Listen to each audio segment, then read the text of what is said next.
Lesson 30. You were born to create. Beloved and holy friends, I come forth to abide with you as merely your brother and your friend. Remember always that a brother or a sister is not someone who is above you, but who is your equal. Remember always that a friend is one who has chosen deliberately to see in you the perfection of Christ and all greatness that can be birthed through you until you are willing to see yourself in such a light. Then that friend joins with you in holy relationship to create, to play, and to extend the truth of reality. The difference between creating and making. For you were born and created to create, not to make. What is the difference between making and creating? Making requires a special effort of an egoic mind. Making involves planning what one wants based on what one already knows, and then setting about to find the way to bring it into being according to one's own ideas. Making always has an element of fear, since the ego itself is the fundamental contraction of fear. Creating in the way that I am using the term is quite different. When I say that you were born to create, that you were created to create, I mean that being made in the Creator's image, your only function is to serve as a conduit through which the unfathomable mystery and beauty of love can be expressed in ways that can be seen in this world. An artist can do that with a brush, a singer with a song, a writer with a word, a friend with a smile, a gardener with a garden. You are in the act of extending creation whenever you surrender your own ideas of what a thing is or is for, and choose only to do what you do in order to enjoy the presence of love and the offering of that love to whomever or whatever will receive it. Creation, then, is the process in which the Creator extends herself or himself from the world of the formless into the world of form. When you choose to invite friends to dinner and have no ulterior agenda except to be with them and to create a good salad and some soup for them just because you love them and because you are in a joyful state of being, you are extending the reality and presence of God. Surely this is much different than what your politicians do when they invite friends for dinner. Indeed, they are involved in making, while your dinner is the flow of creation. In the flow of creation, the form itself is always recognized to be secondary. It is a mere instrumentation for the control. In making, the form becomes very important. Why? Because in making, the egoic mind already believes it knows what things are and what they are for, since all things are for the ego's safety and continuance. Therefore, the form of how things are done becomes very important, for form is image and not content. In creation, the form is as you most desire it to be because it gives you joy, not because you believe that it will coerce someone else into voting for your party. Imagine, then, if those of your actors and actresses were more interested in wearing clothing for their Oscar nominations that brought them joy, as opposed to seeing how good they could look, what will be acceptable, what will be breathtaking, or what will grab the attention of others. Rest assured, many of them would show up in their pajamas. The difference between making and creating is the difference between illusion and reality. Reality is the love that is God. It is the Creator's will to extend love. You were created out of the will of the Creator, and therefore your will to express love is the will of God. They are one and the same. The egoic mind is interested in making love. It is a very set idea of what love should look like, what form it should take, how other beings ought to respond, what actions are all right and what are not all right.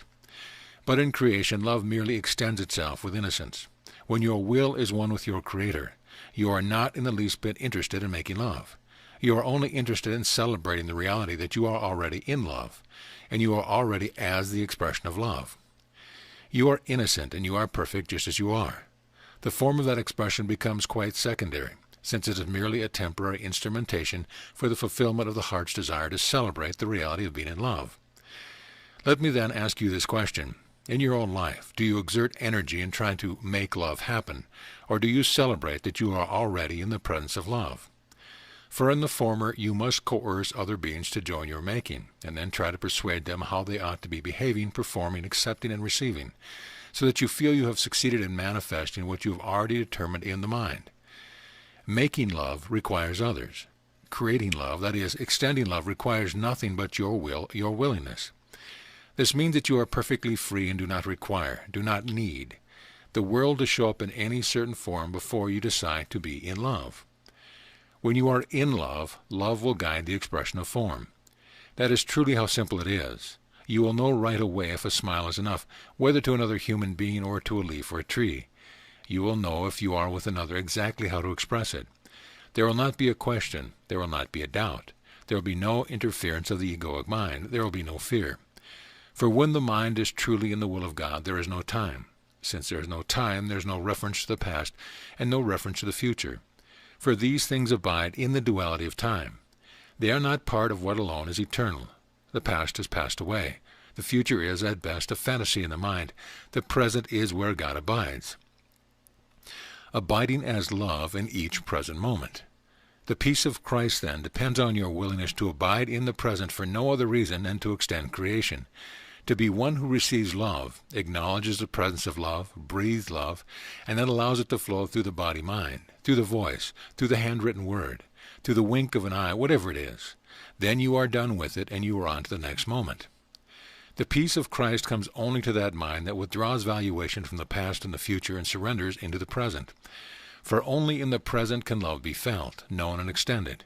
Such a mind is a creator, and through the mind the perfection of love's extension flows without impediment, without obstacle, without mistake. The mind, then, that is free from the egoic need to make, to control, to shape, is free from identification with the past and anxiety over the future, abides in the perfectly eternal now, for no other reason than to receive the awareness that abides in God's perfect presence, and then allows that mysterious reality through the mind, right where it is, as it is. It does not need to make a show. This is not about having a prescribed set of activities to do. You are merely present in a moment, and love lives you. Holy relationship, then, is where any two beings choose to come together, and each of them individually chooses to be in the presence of love. Then whatever happens, happens. Perhaps one will sit in a chair and read a book while another one watches a movie.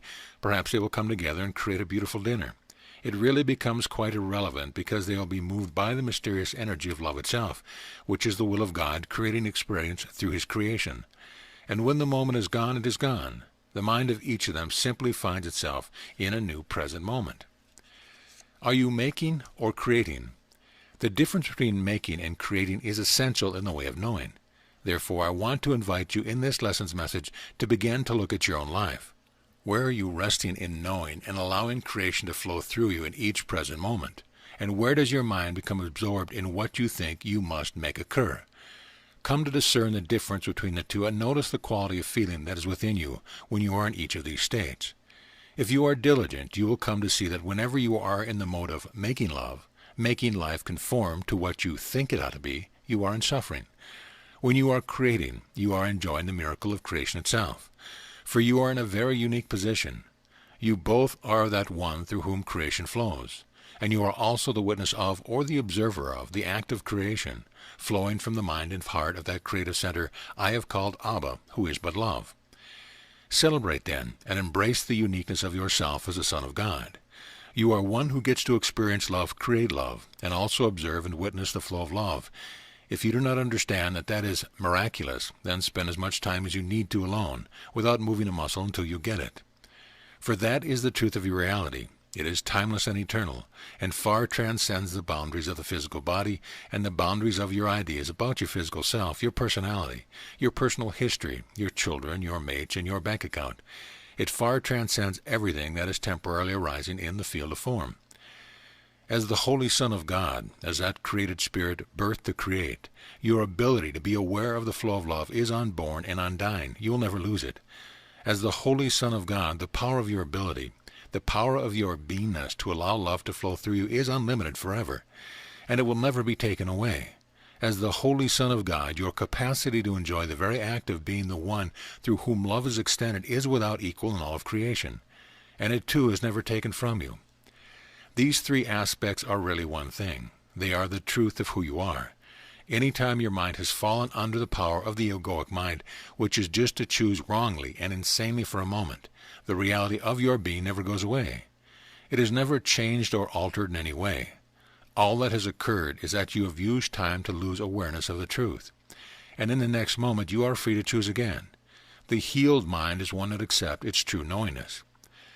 I and my Father are one. Only love is real. I cannot possibly be a victim of what I see, since what I see is what I choose to see.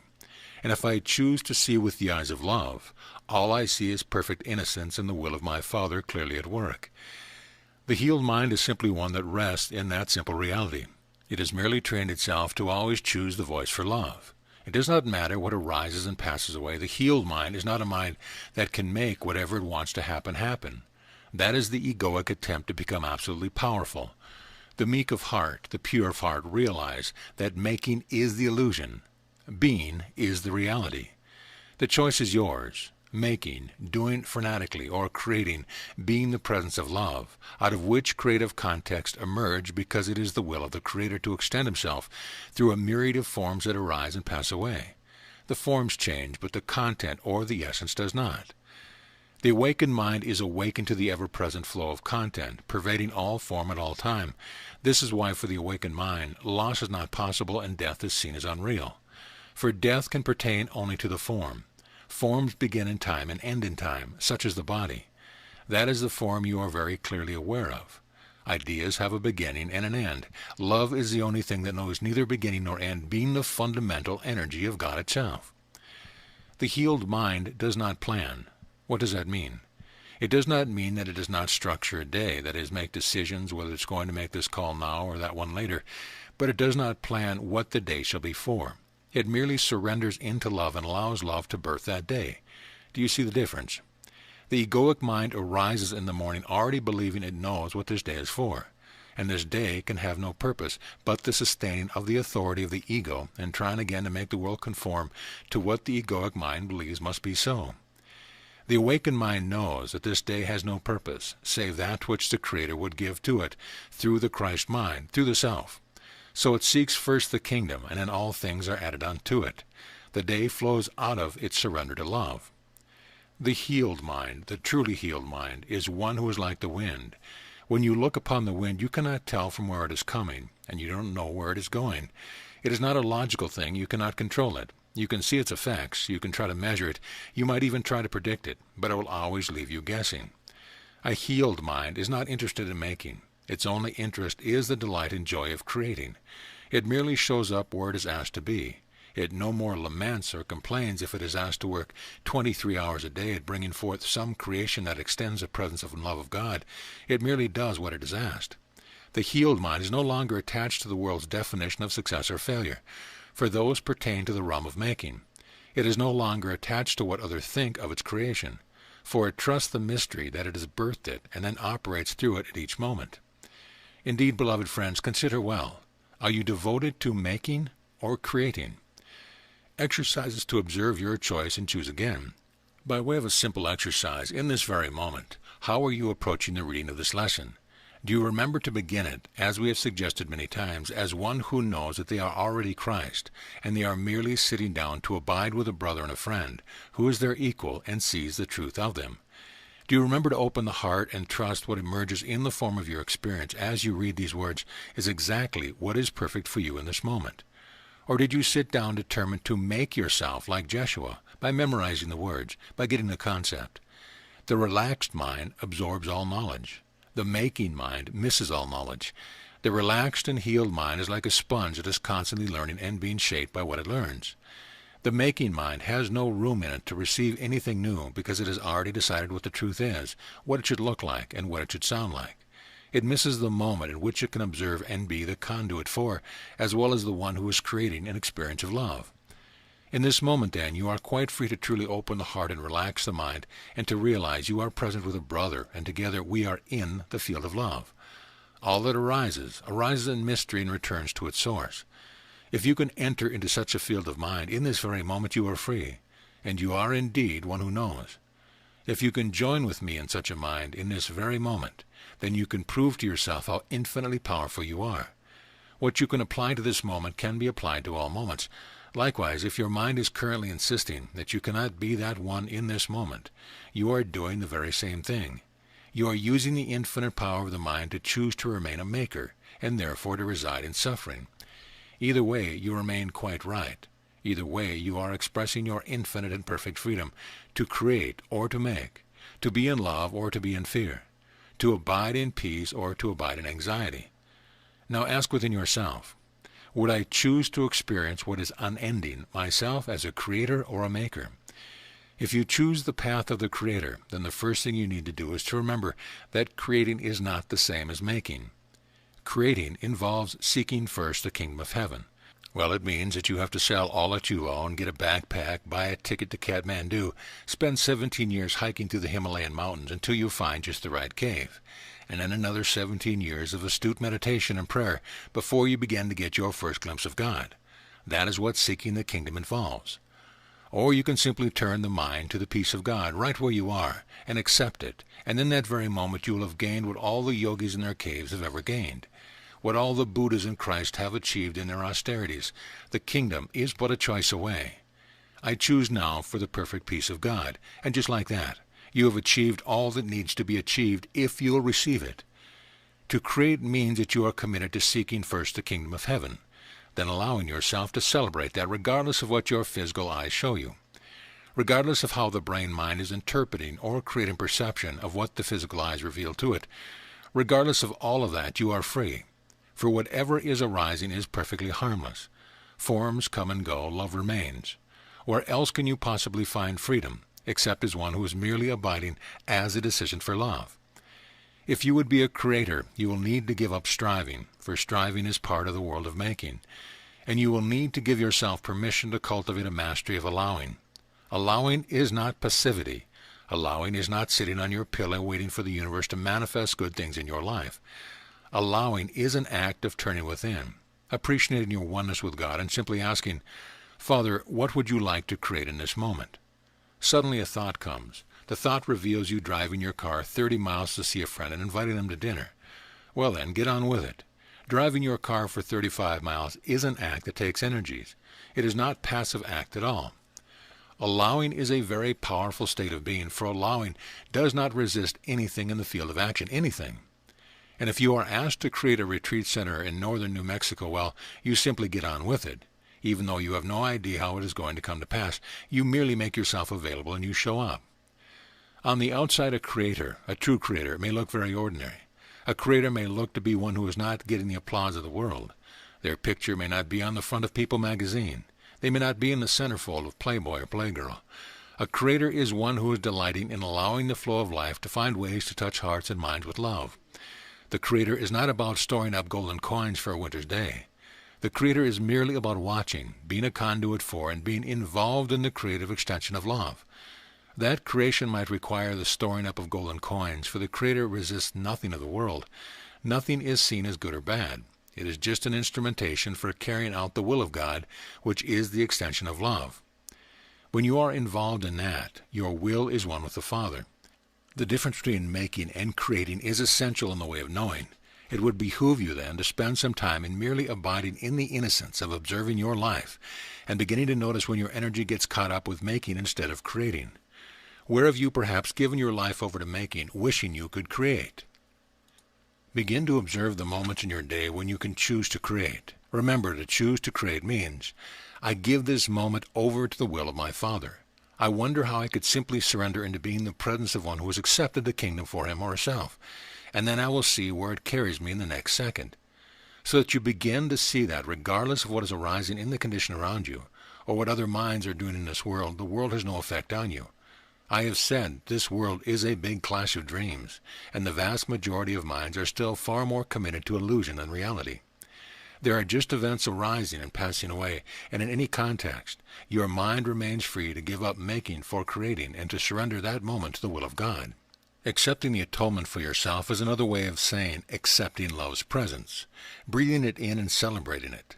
Ah yes, this is all that is really real anyway. I wonder what would want to be created in this moment, and then observing the delightful expression of that will in that moment. When I said the meek shall inherit the earth, I meant that eventually there will be established as the pervasive quality of human consciousness just this state of being. The world will be populated by creators who arise in the morning and say, the day really belongs to the Creator. I am just created to extend the Creator's will. Father, what would be a groovy way to hang out this day? Some of those minds might hear, oh, just hang out in the forest and listen to the birds. So those beings will give their day to delighting as deeply as possible in the experience of the singing of the birds. Others will hear a different message, and they will set about and do whatever they are asked. Why? Because the mind of the Creator is no longer in resistance. Sanity has been reestablished, and there is nothing to fret about. The mind involved in making listens for the impulse of God, and then has a million reasons why they cannot be. And those reasons are always linked to learning that has occurred in the past or anxiety about an imagined future. In other words, the mind of a maker is never present. It is caught up in the illusion of duality, not the reality of perfect oneness. One who knows is a creator, and a creator is empty of himself, that is, empty of the self that was made in air. The knower of reality is the presence of love, the spaciousness through which the creator extends its perfect will. It has no attachment and no illusions. It is not run by what other people think of it. It is not run by what it has accomplished in the past or what it perceives it must have in the future. The mind of one who knows and rests in true creativity is merely present, witnessing the extraordinary, mysterious ways of love. For love allows all things, embraces all things, trusts all things, and therefore transcends all things. Perfect peace can only exist where the mind has transcended all conflicted states of duality. Transcendence is not denial. It can come only through embracing, through allowing, through being present. Your mind is a mind that has been healed. You do not need to heal it. You only need to accept that healing has been accomplished by the grace of that love that birthed you to create. That is what I meant when I have said a teacher of God need only accept the atonement for himself or herself.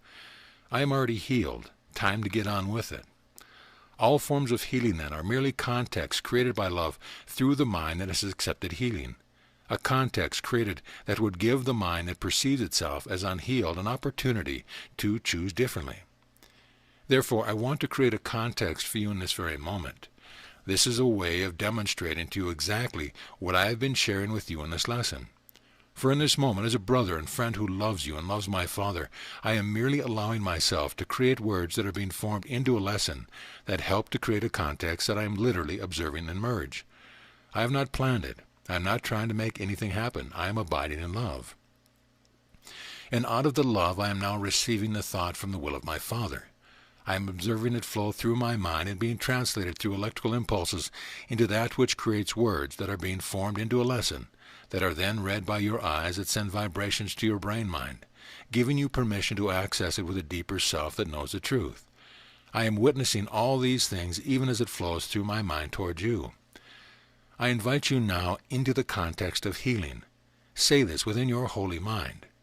My mind has already been healed by the grace that birthed me in its image. I need only use the power of the Christ mind to choose the perfect peace of God. I do so now and forevermore. I am one who knows. Father, what would you create in this moment that is an extension of love?